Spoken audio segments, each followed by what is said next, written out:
But Roger Ver, thanks for coming on with us today. Thank you, Alex. So where should we start? You just saw that criticism, those articles I read. How do you, as kind of the Bitcoin guru, respond? Well, I've been in since it was $1 each, and I remember hearing similar arguments about it when Bitcoin hit $1 per Bitcoin for the first time. People said Bitcoin has no intrinsic value. Bitcoin can never be worth a whole dollar each. They said all the exact same arguments that we're hearing today when Bitcoin is around $10,000 each. Well, give people then the history of Bitcoin, just in a snapshot, if you could.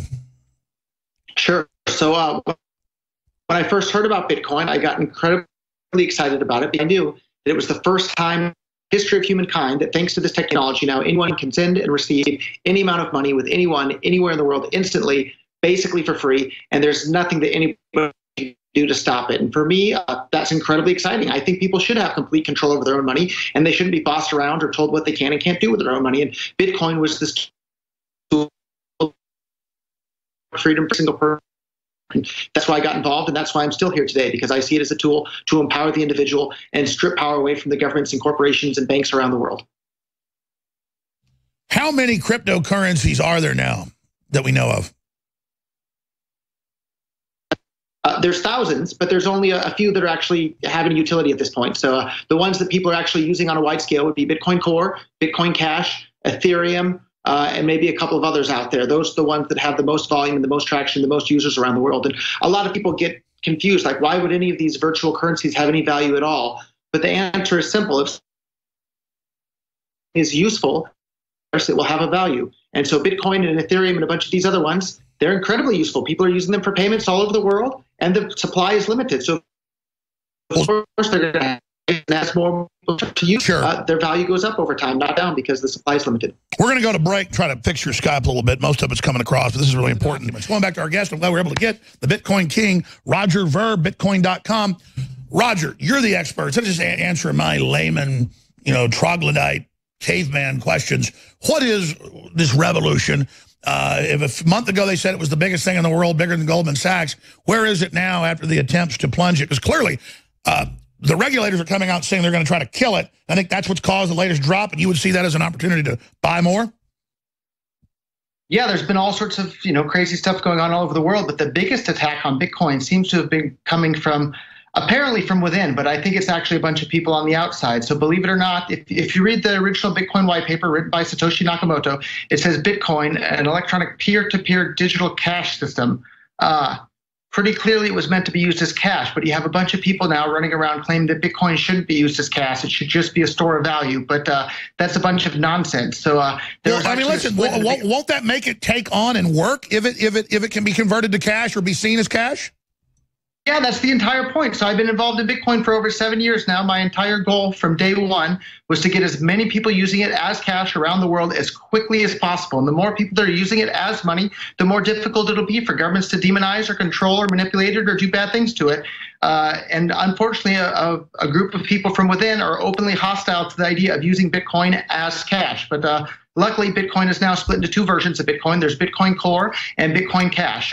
Bitcoin Core is slow, expensive to use, and unreliable. Bitcoin Cash is super fast, super cheap to use, and super reliable. So it's not a tough decision as to which one people are going to start using. And that's why I've sold the vast majority of my Bitcoin Core coins for more Bitcoin Cash. Bitcoin.com is busy promoting Bitcoin Cash. Myself and everybody around me are busy promoting Bitcoin Cash because it works exactly how Bitcoin did from day one. And at this point, Bitcoin Cash effectively is Bitcoin. Is that proprietary or just, with your holdings in Bitcoin, with your company, how big's the market right now? The total market cap of Bitcoin, I think it's Bitcoin Cash is the third biggest cryptocurrency by market cap at the moment, third or fourth. It fluctuates from day to day. What's that in dollars? I can look it up for you real quick. I don't know off the top of my head, but it's in the billions of dollars. So. I was always worried it was insiders putting this out as a way to kind of let it get out there, go through the kinks, Wild West, and they come in with regulators, take over the ones they wanted. But you being so deep in it, is there any provenance to that?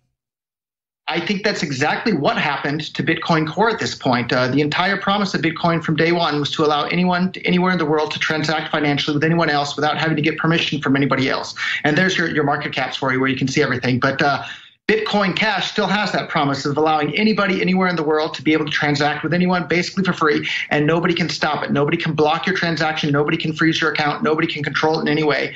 Today, Bitcoin transactions very recently were as much as $50 were the average fees for sending a single transaction on the Bitcoin Core network there. The average transaction fee on Bitcoin Cash is less than a penny each. And we can see today it's up 25% today, where everything else is down by a substantial amount. So what you're saying is, what's driving it down? The calls for regulation or internal subgroups trying to basically milk the system by bringing it into an economic system that it wasn't designed for?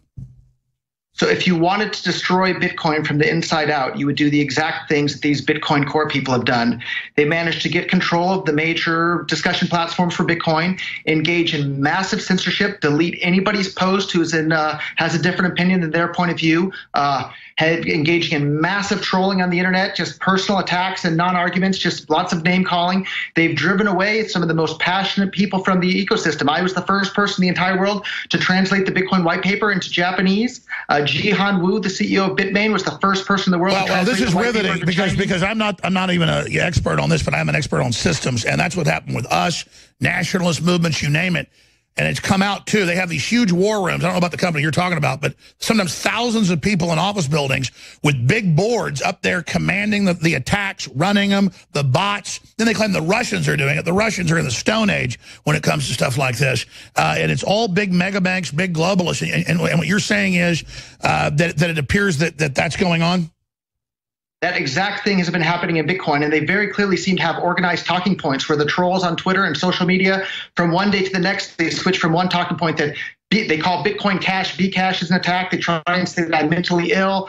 They have all sorts of these crazy attacks, and they all come in waves where they're all on point with each other. And it's just absolutely stunning to see that this has happened to the Bitcoin ecosystem. And we saw Bitcoin's market share go from 90+% now down to 30%. And there's all these different cryptocurrencies now that are jockeying for position, which is if you were a globalist and wanted to prevent people from being able to have control over their own money and want the governments to control everything, this is exactly how you would do it. And it's incredibly frustrating for somebody like me that wants. We're going to come right back with Roger Ver, Mr. Bitcoin, Mr. Cryptocurrency, and we'll take. What is the prognosis in this globalist-directed civil war inside crypto?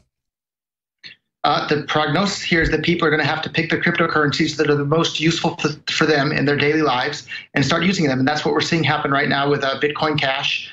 And literally, you can't make this stuff up. The president of the Bilderberg Group is the lead investor in this company called Blockstream that basically did exactly what their name implies. They got involved and they blocked the stream of transactions on the Bitcoin network and did everything they possibly could to make Bitcoin less useful as money. These companies these people have openly attacked every company that wants to use Bitcoin as money. They attack anybody who promotes using Bitcoin as money. It's absolutely maddening to see these people getting involved. And they raised $150 million from traditional finance companies.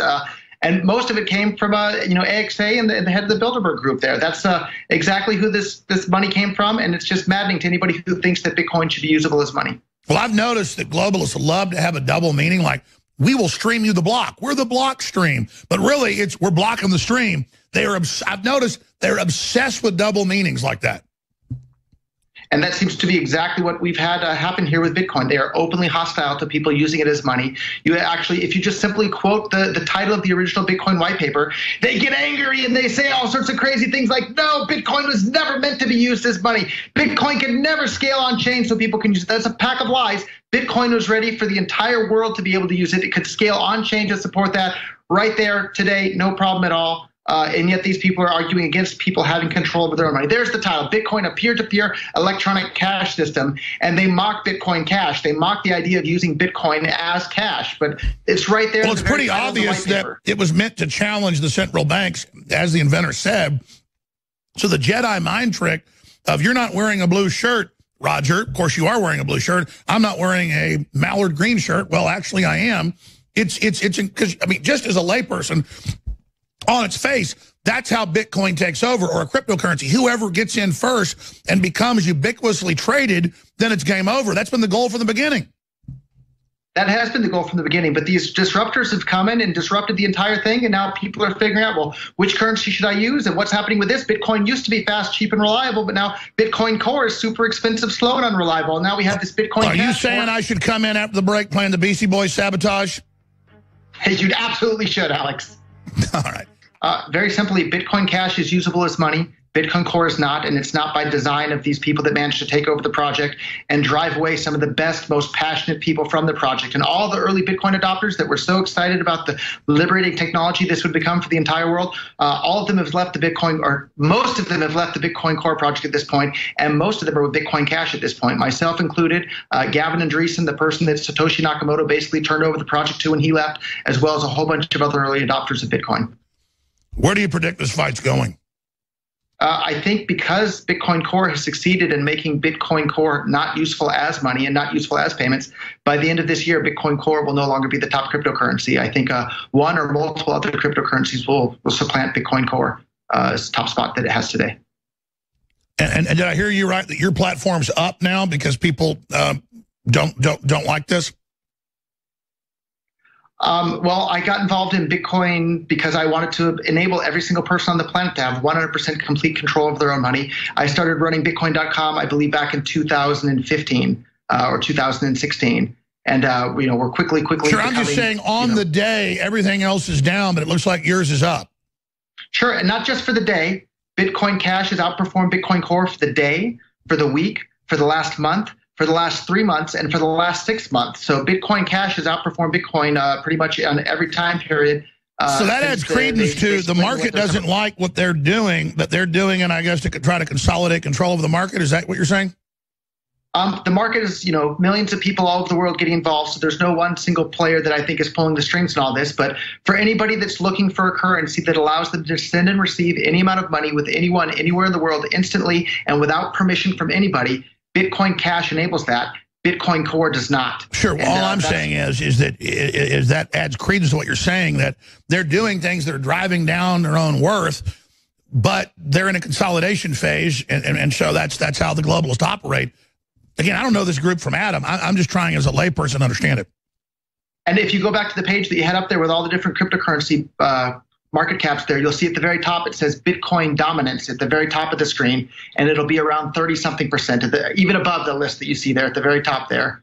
And it says 34 point something, I believe. It's a little bit blurry for me right there. Yes. If you click on that, you can see the history. And it went from being 90-something% very recently down to the 35.6% that it is today. And that's as a direct result of these people making Bitcoin not usable as money. And guess what? When Bitcoin is not usable as money, people are going to stop using it as money. And when something is slow, expensive, and unreliable, and other alternatives are fast, cheap, and reliable, people are going to start using those alternatives. And that's exactly what we've seen. All right, well, we've got you on because you're a respected guy out there, and people say you really know what you're talking about. I have to be honest. Again, this is very complex. I understand the basic generalities and how these systems work, but I can't vouch for you or the other groups. I want to be clear about that just because I'm not usually flying somewhat blind. Let's go to somebody that disagrees up front to add some balance to this. Garrett in California, you're on the air worldwide with Roger Ver. Hey, Alex, big fan. Love your supplements. Just want to say that Bcash is just a fork of the original Bitcoin. And it's a scam. It's a Chinese scam coin that this guy, Roger, who's been arrested for selling explosives and all this other crap, is trying to push his own agenda and actually take down Bitcoin. Okay, I said arrested for what? He was arrested. So I'd love to reply to that. Well, hold on. Arrested for what? He was arrested for selling explosives. His Bcash is basically just a fork of the original Bitcoin. Okay, I heard that part. Okay. We'll come back to you in a minute, Garrett. Go ahead, Roger. So that's this guy very well could be a paid operative trying to disrupt Bitcoin Cash. It's very simple. The name is Bitcoin Cash, not Bcash. Bcash is a completely separate project, not related at all to BCH, which is in reference to Bitcoin Cash. In reference to me selling explosives on the internet, that's absolutely true. Back in 1999, I sold firecrackers on eBay. Back when eBay had a guns and ammo section, I also made the mistake of running for California State Assembly as a libertarian, saying if I were elected, I wouldn't even accept a salary because that comes from people who are paying taxes who might not want to pay my salary. And I complained about the ATF and FBI burning down a bunch of kids to death in a church in Waco, Texas. I wound up being the only person in the entire nation to be prosecuted for selling that product without a permit. And now all these people that don't want Bitcoin to be useful as money go and attack me because I sold firecrackers on eBay. I was about to say, people don't know in most cities, even in Texas, it's firework. You bring fireworks you buy in Travis County into Austin, it's like a felony. But last time I checked, because I had one of my friends as a cop tell me that, because I had like a thing of firecrackers in the back of the car to go to my parents and pop them off because, that's a felony or something. But the point is, let's see how Garrett responds to that. Garrett? Alex, well, if you look at some of the transaction fees and some of the stuff, Bitcoin was originally developed to be open source, that anybody could mine it. What happened is Roger Ver and his buddy Jihan Wu, they control the miners that basically mine Bitcoin. And they actually won't even allow other people to mine their other Bcash. They basically have cut off the market. So Bcash is actually essentially controlled scam coin that's basically done in China. I only buy Bitcoin. I recommend everybody else to only buy BTC. That's the code for it. Buy Bitcoin. You can buy it pretty much anywhere. But Bcash is a scam. Don't buy it. This is why I didn't get involved in it. I understand it's got value because it's encoded. We all deserve to have our own digital systems we agree upon in any free society to whether it's pebbles or gold or Bitcoin, whatever. And then I just knew Wild West that this was going to become huge and explosive. I said that back 8 years ago when I learned about it, 7, 8 years ago from Max Kaiser. But I just knew how anything Wild West turns into this. I'd have to spend all my time studying this just to be able to give my listeners a good opinion. And that's why I stay away from all this, because it just gives me a headache, Roger, because you seem like a nice guy. He seems like a nice guy. I don't know what to believe. Well, I'll give you an example. We're talking about cryptocurrencies. Whether or not I sold firecrackers on eBay more than a decade ago has absolutely nothing to do whether or not Bitcoin Cash is a useful cryptocurrency or not. So why he's bringing up that point. And on the point of Jihan Wu, the first person in the entire world to translate the Bitcoin white paper into Chinese and bring Bitcoin to China, he sells his Bitcoin mining equipment to anyone, anywhere in the world can buy it.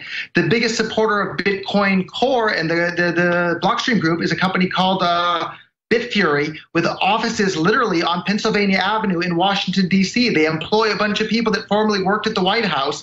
They don't sell their miners to anywhere. Bitmain out of China, their mining software is open source. Their mining pool software is open source. They'll sell their hardware to anybody. It's very, very clear which of these groups support free speech and open transactions and which one's a bunch of totalitarian tyrants that want to control people and tell them what they can or can't do with their own money. Drew in Indiana, you're on the air. Go ahead. Hey, thanks, Alex.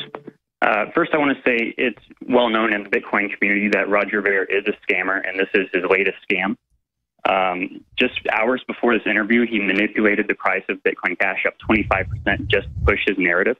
And I do have a question for him. He's been telling everyone that Craig Wright is Satoshi Nakamoto, the creator of Bitcoin, but this can be easily proven through cryptography by signing the Genesis block, which means proving that he mined the first Bitcoin. He cannot do that, but Roger continues telling people that this guy is Satoshi Nakamoto, which is a lie. He must release the core from Cybertron, the heart of our world. Will you release the core? I haven't traded a single... Will you release the cube? That's right, it's the cube.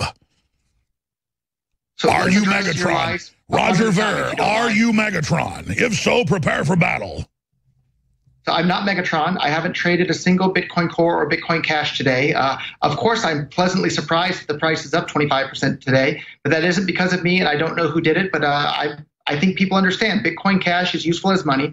Bitcoin Core is not, and the developers behind Bitcoin Core don't want it to be useful as money, mainly because they don't even understand what made Bitcoin a success in the first place. In regards to me saying that Craig Wright is Satoshi, I have never said that publicly.